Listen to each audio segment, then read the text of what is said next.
Hey everybody, before I get into this, I want to take a minute and offer a tribute to Darth Vader. Darth Vader is easily the most iconic villain in sci-fi and in cinema history in general. Everything about Vader is epic.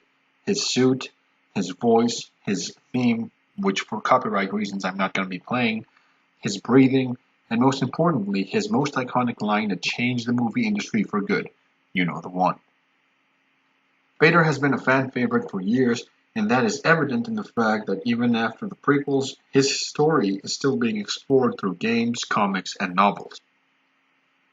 His importance is also prominent in the franchise's merchandising. Episode 7, Vader's Burnt Mask. Rogue One, Vader cameo. Episode 8, Luke talking to Rey about Vader. Sorry. The history of the lightsaber is, well, similar to that of the Graflex, actually identical. The Graflex was called the Graflex, and of course Vader's lightsaber was called the MPP or Highland Microflash Camera Flash. I know that's a mouthful to say. So, without further ado, join me once again where I go over the steps in order to bring the hilt of Lord Vader to life. See you on the cutting mat. Look, it's the General!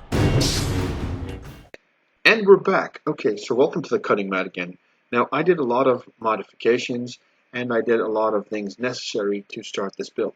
Now, usually, just like in my graphics build last time, what I did was I managed to stick these rubber grips. Now, they were not easy because they were really wobbly, and sticking them and aligning them properly was not easy. But I did follow the same method that I did with the Graflex, which was, of course, adhering to the same principle. I shifted the clamp and I made them, used it as a guide down here because I'm not going to be using the Darth Vader elongated grips. I'll show you what this bag is in a second. And what I did essentially, I used something, I had this, well, let's just say it was like a little cap, if you will, that essentially I used it to measure the distance between the grips on my Graflex, and I realized that the distance is essentially the same. Now, I don't know if this is going to be 100% screen accurate because there are a lot of differences. In the hilts of Darth Vader Federation, I tried to go for A New Hope. Now, there was an extra grip in the A New Hope pack. I am not sure if I did the right thing. I'm not sure if I got the grips right, but to me, it's aesthetically pleasing. It looks right, and I'm satisfied with what I did. It was a lot more difficult because there were no guidance holes, just like in the A New Hope grips or the Empire Strikes Back, Force Awakens, and Last Jedi grips, where essentially there would be these little protrusions here that would essentially fit a hole inside a hole on the pommel on the back section of the lightsaber, which would help you guide the grips much easier. So this was a lot harder to do, and that's why I didn't want to do it on camera. Essentially, you just have to eyeball it and make sure that you're 100% correct. Then you just squeeze it and you adhere, and they're not going. These grips are not going anywhere.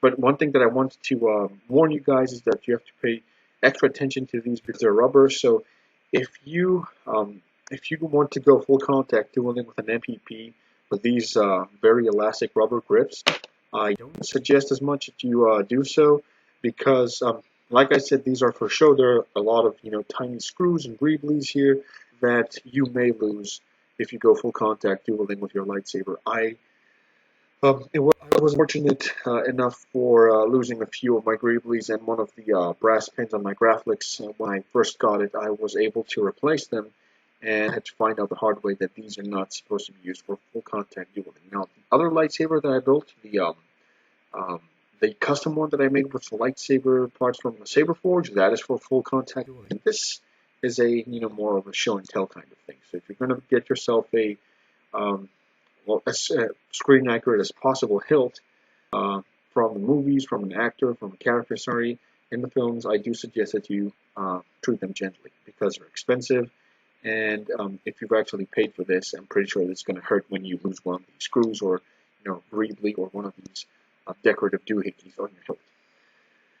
So, with that being said, I'm going to disassemble this lightsaber to show you guys how, the inner workings are and how essentially it's going to work from the inside out. Now, on the outside, you have the wonderful, and I'm going to take it apart completely this time or I think I did that again in the first video.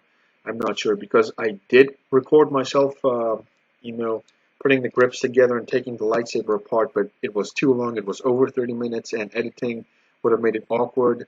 It wouldn't have been easy to follow, so I decided to record this anew. So I went with the A New Hope configuration.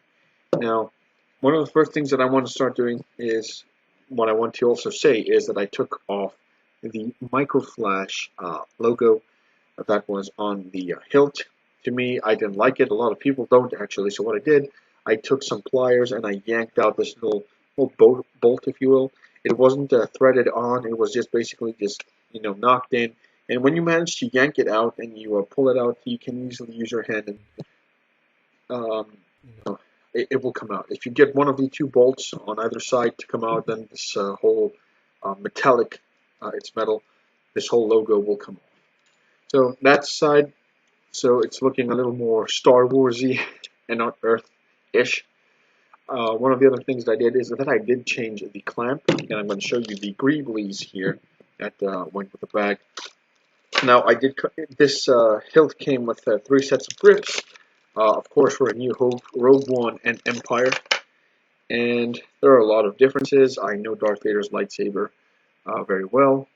The Rogue Ones are not something that I particularly like because to me it kind of breaks canon. I said that before because Rogue One is literally hours, if not minutes, before A New Hope, and Darth Vader has essentially 2 different iterations of his lightsaber. I didn't know what did he do until he managed to catch up with Blockade Runner. I didn't know if he was maybe customizing his lightsaber. I don't think that Vader's aesthetics in lightsaber building mattered that much to him.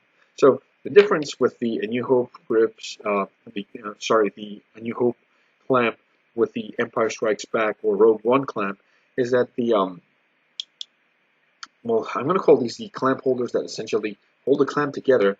Are there? I think that this is an anodized black. I believe this is metallic. This is black, and I could not thread the clamp lever into these ones, so I had to remove it completely.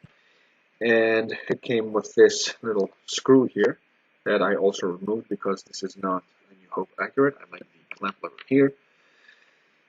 And I'll explain what this is in a minute when I disassemble it. Essentially, this is on the inner core, and this is where the these little plastic wires go, and you build them accordingly. So when this is inside the core, you just pop these inside here, and you have the accuracy mods if you want, the iteration of the lightsaber that you want. But I'm not going to be going with any of these, so I'm going to be just taking them out. There are a few colors here. There are there are whites, browns, red, and a blue, and the diamond drilled retention screw. I like to call it a shroud retention screw because that's what it essentially does. And now that we've gotten some of these things out of the way, let me just put them back in this little bag here so that I can have everything nice and in a nice order, so I can have access to these whenever I need them. I have my box here. I'm going to stuff it in here, and that's that. So let us begin taking this hilt apart, and let me just tell you what you need to do when you get a Darth Vader hilt from Korban.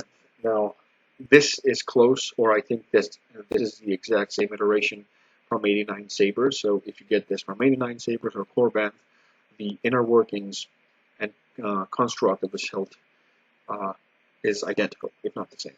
So one of the things that I want to do right now is I want to get one of my screwdrivers out and my precision tools. I'm gonna start by taking the emitter shroud out first. So what we're gonna do is we're gonna thread this. Nice and easy. You don't need to tighten it too much, and you remove the emitter shroud. Fun fact: I thought that this was made out of hard plastic, but I'm really glad to find out that it's anodized black metal. Next are these 2 screws here that act like retention screws for the blade, which is a 1-inch diameter blade on the inside. So what I'm going to do, since they're not tightening anything inside the emitter shroud, And since I don't have a Hilt here or anything, I'm going to unthread them with my fingers. And since this is chrome-plated brass, you need to be very careful that you do not, try to tighten or loosen one of your screws, and then your hand just completely loses control and you scratch the chrome plating here. It's a pity, so just try to be careful. And the tricky part is these screws here, because the screwdriver is very, very thin. You need a very thin screwdriver to release the switch section. Now, I'm going to have to do this very carefully. Now, to anyone that is much more knowledgeable on the differences of Darth Vader's hilts, I said the A New Hope version came with 7 T-track grips, and I utilized 6. I do not know if that's very inaccurate. If anyone of you guys knows this, if you can correct me if I'm wrong. Now, see, I need to be very, very careful. So if you guys know anything about the hilt, about what needs to be, what I need to pay attention to, if I've got it wrong or right, because like for my Graphics, I also got it wrong the other time. The Empire Strikes Back doesn't have a beer tab. It has some mylar tape over the supposed Graphics logo on the clamp. There were a few accuracy mods that I missed. So these are the switches, which are going to come off, exposing the actual switches underneath. Next, what you need to pay attention to, oops, sorry, my mouse kind of clicked. I have it on my right hand at all times. Now, you need to remove these brass pins very carefully. If you have a precision screwdriver, you should use it very carefully. Do not tighten them completely, otherwise you might scratch the black anodizing within the core. So what you need to do is be very careful, like that, and you thread it piece by piece. Okay.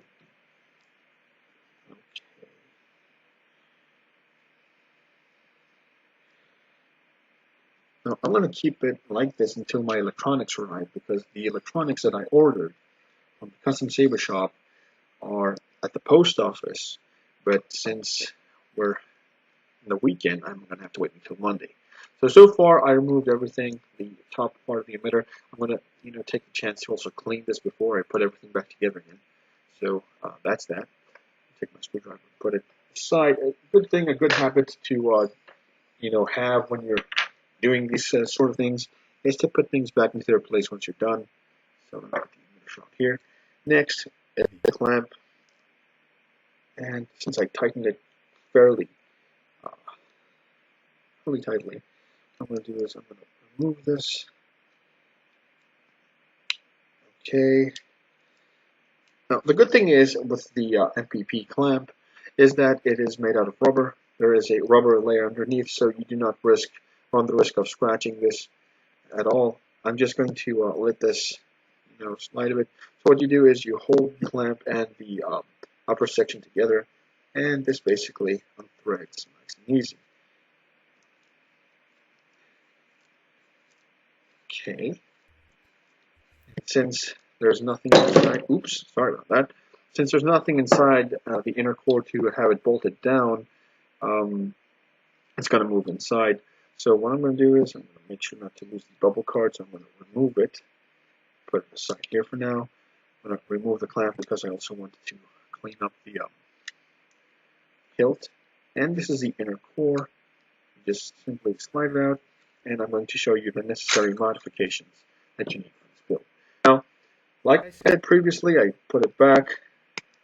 Inside the inner core was another identical part like this, which has the necessary holes for the Empire Strikes Back accuracy mod, if you will, or iteration. If it's not an accuracy mod, it's an iteration. So you just put this back, it just pops out. It's kind of a tight fit, but oh well, it works. Now, what I did, I don't know if I showed you guys last time, if I showed you the inner core, but if I did, the difference is, right now in the inner core, is that I drilled and tapped retention screws, 3 retention screws for an 8 32nd screw, 3 of them each. I'm really glad that I had these screws, and I also have the the necessary drill bit to tap into. I went to my cousin's workshop today, and we drilled the necessary holes and tapped them.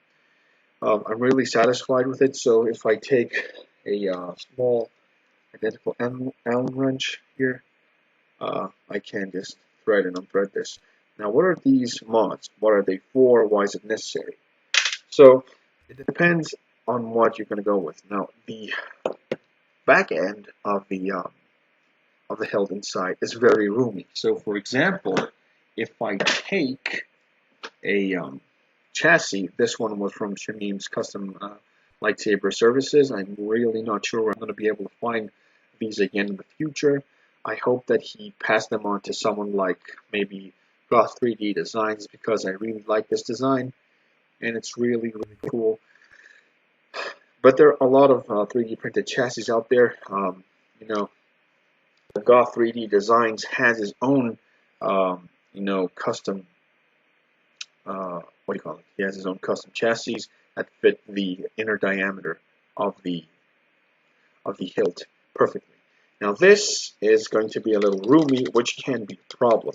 But I did my homework a bit, like I said I would, and what I realized is that these 3 holes have a specific role to play.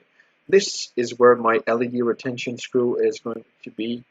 So the LED is going to sit, it's going to be housed right around here, and the activation wires are going to run through this groove here and into the chassis.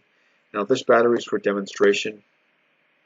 I'm going to replace it because I don't know if this one works or not. So as you can see, this is kind of wobbly. Now what I have realized and what I experimented with today was that if I do this properly and I angle the chassis so that I don't pinch the wires when I'm doing this. So I'm thinking, okay, what I'm thinking is right now, for demonstration purposes, I'm going to wire this, and not too hard. I do have some foam tape that I can put here that's just thin enough so that I do not pinch the battery, and it can also add as space as a spacer so that this thing kind of stands nice and firm. And what I realized when I kind of put this thing together is that if I tighten the retention screws on it, I need to make sure that the chassis is aligned properly. So I just need to eyeball it a bit. Now there are other chassis that fit a lot better with this specific hilt, but I'm still going to make it work. Now, as you can see, this is not going anywhere. It's a very sturdy fit. As a matter of fact, I'm actually kind of satisfied that I don't think that I might need this retention screw, but for all intents and purposes, I'm going to put something underneath this battery, at least to protect it so I don't pinch it directly. And as you can see, this is not going anywhere. You can move it around. It is nice and tight. So this is the necessary mod needed for this hilt, because this is the kind of chassis that I have. And so that's that. I'm gonna keep this disassembled because there's no point in assembling and disassembling the hilt back and forth. Let me just get this off. Okay, we put this chassis back. That's where I'm going to be installing our electronics for this hilt. And that is the first step. Assembly. You modify, of course, the hilt to the preference that you have, to A New Hope, Empire Strikes Back, or Rogue One. I customized it into A New Hope, which is my favorite design of the 3, and I drilled and tapped the necessary retention screws for retaining the chassis and the LED, and that is the first thing that you need to do. So I know this was kind of long, but this is the first step. This is the very first thing that you need to do. I'm going to have to cut this video here. I don't know if I'm going to have to edit some bits out, but I think that it's pretty straightforward. Thank you guys so much for watching the first part of the how to the Darth Vader lightsaber series. I'm going to call it How to Build an MPP, but I want people to, I don't know, I'm going to figure out the title, but basically this is going to be a series just like my Graphics when I build it. So thank you guys so much for watching. I really appreciate your support. I will see you guys in the next video where I'm going to essentially have the electronics needed, and I'm going to go step by step. This time no live stream because I made a Twitter vote, a poll on Twitter, and everyone left me at a stalemate, so I had someone break the tie and he said you should edit the videos, and I said okay, sure, I'll edit these videos for the Darth Vader build, and we can live stream another day. Thank you guys again for watching. I'll see you in the next build, next step of the build, which is the electronics, of course, and I'll see you guys next time. Thank you for watching. General Katarn out.